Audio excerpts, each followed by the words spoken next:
We are back. We are live. Sorry for the short intermission, y'all. We're going to get this started in 1 second. Send this out to my people real quick. Happy Tuesday, y'all. Hope you're having a good, productive week. Lucrative as well. Hope everybody had a good holiday. I'm looking forward to this interview. It's probably going to be my last interview of the year. So definitely looking forward to catching up with Shirley as well as you guys. So let me send this out to my people and we will get started real quick. Appreciate everybody joining in. Again, happy holidays. Hope y'all staying productive. Think about the new year, man. Got a lot coming for y'all. Got my little drink going on, some Italian liqueur, you feel me? Good vibe. Welcome, everybody. Welcome. Hey, I see some of my people in the chat. Ernie, what's up, my man? Bryce in the chat. Everybody in here. What's up, y'all? My man Kenny here. My man Sean in here. Sean, you might see me soon, bro. You might see me soon. We might be traveling. Happy holidays, y'all. Cheers. My man Justin in here. What's up, Just? My dog. While we wait for Shirley, I'm going to send this out to a couple more people. Very, very excited for this interview. Not something I was expecting for year end, but Shirley is a dope interviewer, so once she joins, I'll send her a request right now. Let's see what I got going on here. Elmo, my man in the chat, what's good? How we doing? So let me send her a request really quick.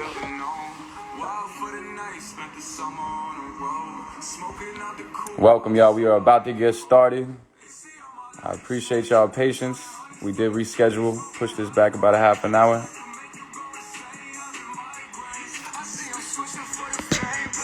I see Kay in here. What's up, Kay? How you doing? Welcome, y'all. I'm not sure if Shirley entered the chat yet. Shirley, if you are in here, send a request for me. If not, we'll wait on you, without a doubt. How was y'all holidays, man? I had a good one. Haven't seen my family in about 12 months. Haven't been home in, a whole year, man. It's crazy to come back for a little bit and get to tap in with everybody. But I hope y'all got some time with family, some time with old friends, man. That's what this shit is about. And hope y'all got some good liquor in your cup, too. Sipping steady. Appreciate everybody joining. Again, this is probably the last interview of the year. Something I'm really looking forward to. Shirley is a dope interviewer. So I'm going to see if I can get her in here real quick.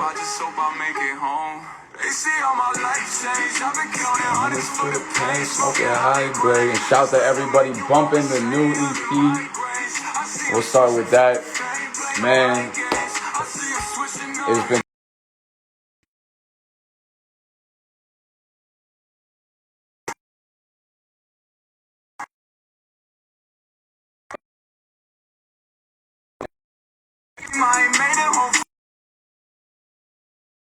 bad, yo. I'm going in and out a little bit, but Shirley will be joining in a second. But yeah, this EP went crazy. It's my second project ever. I dropped my first project back in September, and then we got right to work on a second project with my man Street Symphony. So if you haven't yet, make sure you check out the earnings season. I was blessed to work with Street. We'll talk more about this with Shirley when she get on, but, Street's a 2-time Grammy winner. I was blessed to be working with him on my second project, my first year out. We dropped the project. It went crazy. First day, we did over 100,000 streams. And then we debuted it at SOBs in Manhattan, great venue in Manhattan. Height of COVID, I didn't know if anybody would pop out. And I had really like 300 supporters from my city out. And it was crazy for me. I was very excited. We got Shirley in here now. I'm gonna let her in here.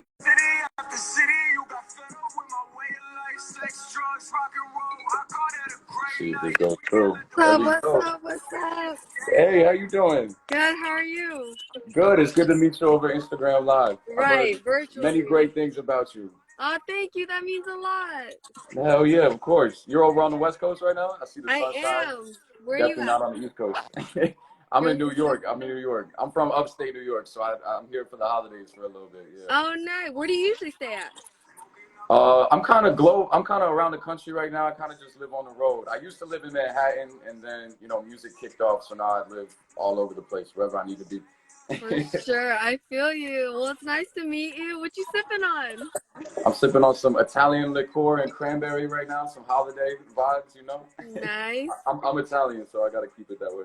I love it. Cool. First question, I like to let people introduce themselves. So for those who don't know, who is Jake James? How would you describe yourself? Of course, Jake James is an up and coming white hip hop artist who's very serious about his craft. I grew up in upstate New York and ended up moving to Manhattan, working on Wall Street for most of my life. Crazy. And, I got the business experience. I loved it, but music has always been my passion since I met Mac Miller when I was a little kid. So now I'm transitioning to music full time. And yeah, it's been crazy. I got to say, I think I'm going to apply more pressure than most artists out here right now coming up. That's my goal. I love that. My first year out. How old were you and how did you meet Mac? So it was crazy. I met Mac when I was probably 13. VIP tickets at one of his shows. I had always Oh, written music. wow. But yeah, that's really what inspired me to start in the early days. But the recipes to Mac Miller. For sure. So, What was your favorite song of his? favorite song? Oh, that's hard. Pennsylvania Nights was probably one of my favorites by him. For sure. Yeah, For Blue sure. Slot Park Pit. Yeah, shout out Germ. I love it. Yeah. Yeah, just being from upstate New York, what was a young Jake James like growing up there? Yeah, it was different. I mean, I grew up in a town with 1,000 people. I now have like 15,000 Instagram followers. So it was a weird feeling for me growing up around a lot of people who were cool with like middle class, normal life. I wasn't, I Right. never thought that way. So I actually left high school when I was 15 and ended up going to college. So I skipped high school, started working in business on Wall Street when I was like 17, moved to the city. Crazy. So basically, it was just a way for me to kind of set my trajectory elsewhere and know what I wanted in life. But I saw a lot of just normal, middle class life going on. And a lot of people are happy in that lifestyle and they pretend to be. So I knew I would never Right. be. This is part of my process. Yeah. At what point did you realize you could do music for a living? Or like you wanted to do Um, music? I always knew I could because when I was younger, I started going viral a lot. Just doing little remix videos and things like that in the upstate. So I knew that I had a talent. And then I went down to Manhattan and started opening for people like Dave East and G Unit and Okay. a couple other people. And I knew just the reception I was getting. I knew. But I spent a lot of my life on Wall Street. So this is really my first year releasing my music commercially. My first single Right. dropped back in February. And basically I dropped a video. It went viral. And then What Buckwild, who's a legendary producer, had reached out to me. And that's kind of how I dropped my first single. Yeah. crazy. What was the music video that went viral?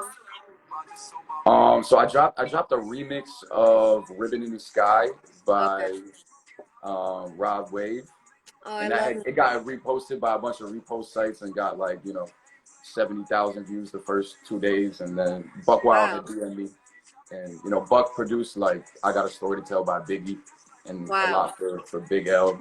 So that was my introduction to hip hop. Once that happened, I was like, nah, there's a reason that I'm doing this. There's a reason for me to be here. For sure. Take this path, hell yeah. What did he say when he DM'd you? So he just DM'd me the prayer hand emoji. And Oh at first shit. I was like, what is he DMing me the prayer hand emoji for? And then we went back and forth. I sent him some music and, I knew who he was because I grew up. Biggie's my favorite rapper, hands down. So Right. I was very excited. He sent me a beat. He ain't even charged me for it. And it ended up being my first single, Boss Thoughts, earlier this year. So shout out to Buckwild. Damn. Yeah. That's crazy. So were you opening for Dave East and everyone before you had dropped music? Yeah.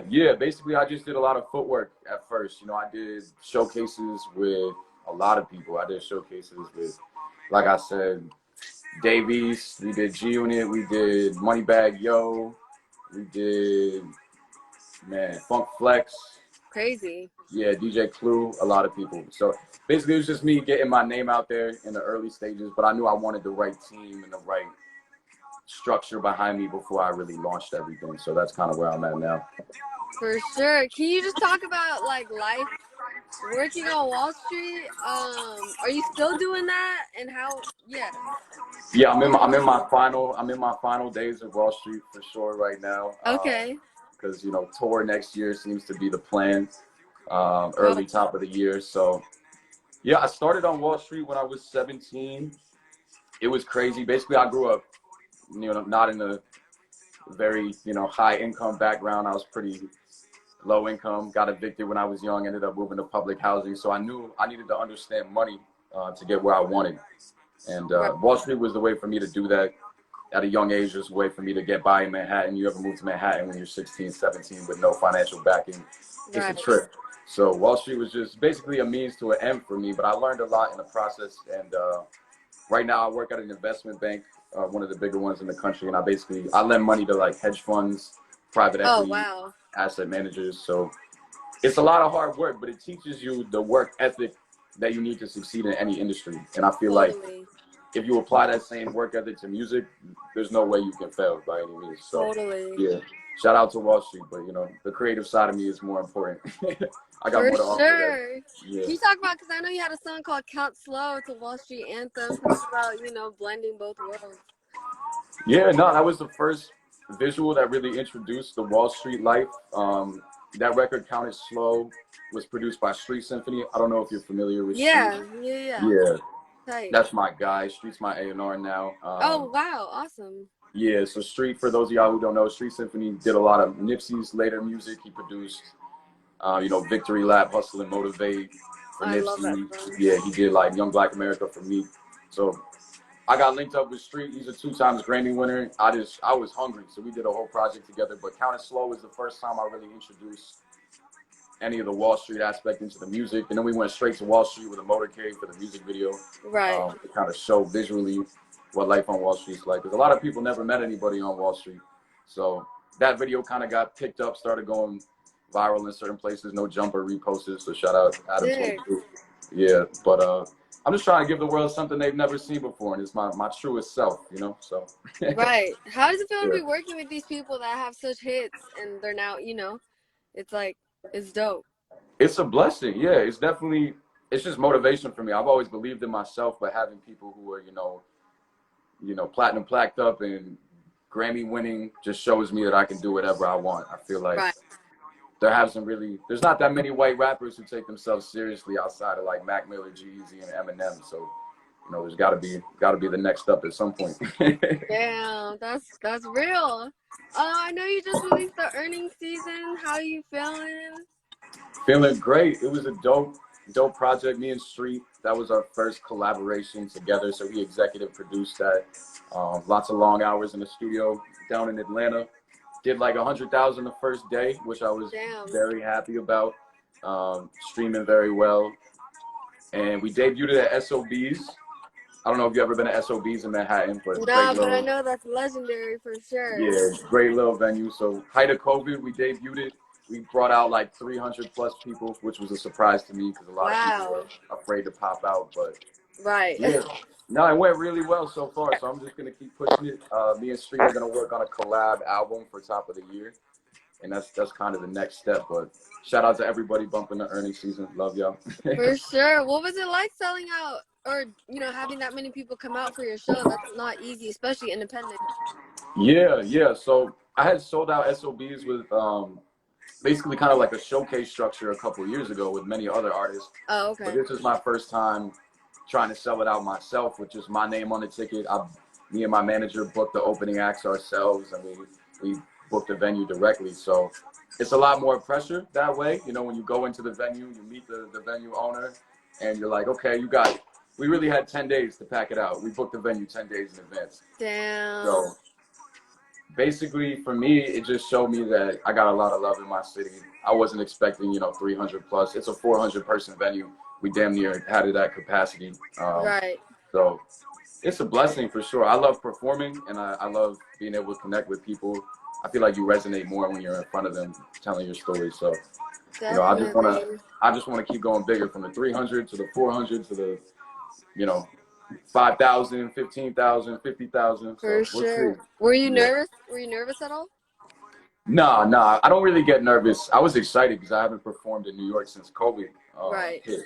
Right. So it was my first performance since COVID. So I was very excited, and I haven't really seen my supporters in a while. I moved to Atlanta for most of the year to work with Street, so Okay, cool. it was my homecoming for sure. But For we sure. had Lola Brooke come out and open. We had Curly J come out and open. HD I interviewed Bendo. Curly. Yeah. That's So awesome. and Oh yeah, yeah. talk about the guests you had out. That's awesome. I did see that. My bad. Yeah, we had some dope people. We Lola Brooke came out and she's been going crazy this year. She's definitely one of my favorite female artists in New York.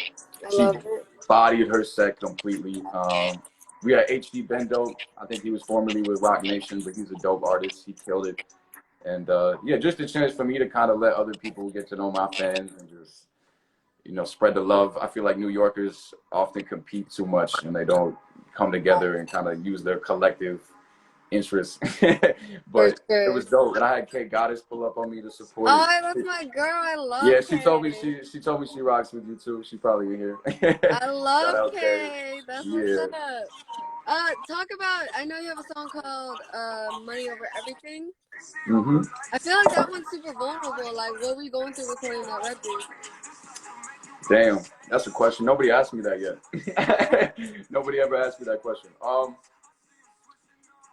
I feel like as I entered the music industry, my life changed a lot. Like I used to live in Manhattan, have a really structured life working on Wall Street. I had a nice luxury apartment in Midtown. It's like every day the same kind of schedule. And with that comes, you know, relationships. You're around people a lot more. You can develop closer relationships. And then once music kind of started taking off, I ended my lease. I started traveling. I lived in hotels all around the country, you know, 5, 7 different cities. So for me, that was like, I ended a serious relationship partially because of music, because music was taking off, and Really? it has, you know, some negative impacts on people when stuff goes well in the music world. But What? She wasn't supportive? she was supportive. I just like, you can't always give people time to the extent that they want it when you're trying to come up, you know? Right. I'm sure you've probably seen that in your own career a couple of times. Right, Like, for sure. sometimes you just need to go your own way, especially if you're never going to be around in your city. Right. But it's something that keeps happening back to back with me. It's like, even though you want love, love is great. You meet lots of beautiful people. It's not always the right time, and goddamn, mama raised a heartbreaker, I guess. But we here. What? How important is money to you? Money is super important. I feel like it's an instrument, though. It's not important for the sake of being rich. I always wanted to get wealthy so I could help people. Right. Like I was evicted when I was young. I moved to public housing. Money doesn't make you, but it can definitely break you. And at that point, I was at like rock bottom when I was probably, you know, 16 years old. And I was like, I never want to live on food stamps for the rest of my life. I never want to do this. So for me, it was a tool. And I know with my experience on Wall Street, I was able to, you know, raise money with my independent label privately to fund what I'm doing instead of going the major label route off rip. So I think money is important, but it's important to understand that it's just an instrument and a tool, and it's not like the end goal by any means. I hear you. But you know, nobody minds money. So Speaking of, you're into cryptocurrency and you're a financial advisor, right? yeah, without a doubt. Yeah, You I'm still a doing all crypto that? trader. What'd you say? You still doing all that? Yeah, without a doubt. How do Yeah, you definitely. balance everything? It's a little crazy. You just gotta stay engaged. I'm passionate about, you know, trading and finance too. So it's like it's always been a passion for me. It's nothing that I had to go out my way to kind of learn or force myself to do. I Right. guess I got a nerdy side. I got a hip hop, you know, street side to me. But for me, crypto is super important because it's a way for me to earn passive income. Like I made thousands in crypto this year that I used to pay for stuff like hotel rooms and flights and all that crazy stuff rather than having a label advance, you know, a lot of stuff when you can make it on your own. It's helpful for you as an artist. So For I would sure. encourage any artists out there to learn about crypto and investments. Takes a little bit of time, but you take a couple of hours a day, you could really run up some crazy money. So For sure. yeah. I love that. You have a song called Big Dreams. What are my big dreams? So that's dope that you looked into that. Yeah. I feel like the dreaming phase started when I met Mac, like I said, back in the day. At first it was like I want to be an influential artist who helps people, you know, believe in themselves, you know, go take the reins of your own life. That was really my goal at first, but now it got way bigger now that I see that I can actually do it and I can scale my music career and I can scale the business side of things. So really my long-term dream, I want to be one of the biggest white artists of all time. I feel like I said, the Mac Millers, the Eminems, and the G-Eazys are kind of top tier, and there's no one who's really broken that. I work with G-Eazy's team a lot, so shout out to G. G showed me some love this year. And for real, I just want to build my career to the highest point it could be, and then add the business aspect to it, add the enterprising mentality like a Jay-Z, because I feel like no white artist has really done that yet. Like, I want to start my own fund, my own investment company, and like Jay, acquire portions of different companies and really build an empire. And I feel like, all up to Mac Miller, that was never his goal. He was just an artist. And for me, there's a business side to things as well. So once I get, you know, my initial come up, my initial network, I know how to scale that and build a real business out of it. So my clients right now manage anywhere from like 35 billion to like 6 trillion. So it's like I've moved billions of dollars myself. I moved like over $3 billion this year. So if I apply that same knowledge and same skill set later in my life, I think I could really build something big. Yeah. I love it. What are you most excited for next? Well, there's a couple things coming up next year, which I'm really looking forward to. I'd say top of the year, first thing that I'm focused on is this collab album with Street Symphony. I've never had features on my projects before, so this will be the first time I'm introducing features, my first time really getting a co-sign from a major producer like Street, so I'm excited for that. Y'all can keep a lookout for that. You know, top of the year, haven't announced a date or a name for it, but aside from the collab project with Street, we're looking for a tour announcement pretty soon, so y'all will see that. Yeah, definitely gonna go on tour next year, which I'm excited about. That's been a big thing with COVID that I haven't been able to do, but looking forward to it, trying to hit as many cities as I can. So project with Street, tour, and something more recently that came up. Like I said, I came up really loving Mac Miller in the early days. His music didn't speak to me that much, and later in his life, but me and Big Germ are actually working on a tape. So Germ is like Mac Miller's main producer, engineer. I had sent him a lot of music. Some of the music I did with Street, he really loved it. So we're working on something, but more to come on that announcement as well. But yeah, so Street project, Germ project, and tour. That's pretty much it. Yeah. Is there anything else?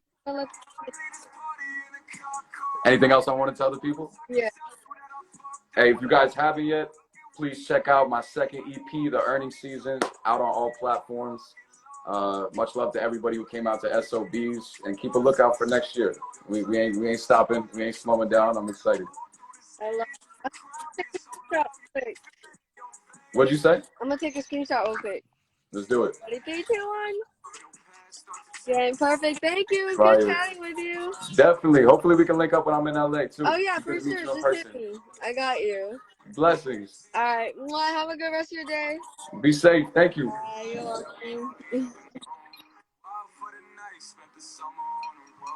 Well, guys, dope interview. Shout out to Shirley. She's somebody who's very established in the music media space. Got a lot of respect for her. She's interviewed some of the biggest artists. Like I said, if you haven't yet, please check out The Earnings Season, my second EP, out now on all streaming platforms. Link in my bio. Executive produced by the man Street Symphony. Top of the year, look out for the collab project with Street. Something I'm really excited about. I won't disclose any features I'm looking for. I won't disclose anything I got planned for top of the year, but something I'm very, very excited about. So shout out my man Street. Tour dates coming soon. Y'all will see that. Kay in here. What's up, Kay? And like I said, me and Big Germ might have something in the works, man. So shout out Germ. It's a blessing. Like I said, I was goddamn 14 years old, 13. I was like, damn, maybe music a viable option for my life since I got some talent with it. And then to be, you know, sit here 2021 DMing back and forth with Germ, who did all Mac Miller stuff, it's a crazy feeling. So if you out there, you got some dreams, some goals. Money ain't the motivator, but it's sure as hell is a instrument. So love y'all. Y'all enjoy your night. Be safe. And we'll tap in soon. Probably top of the year, all right? Blessings.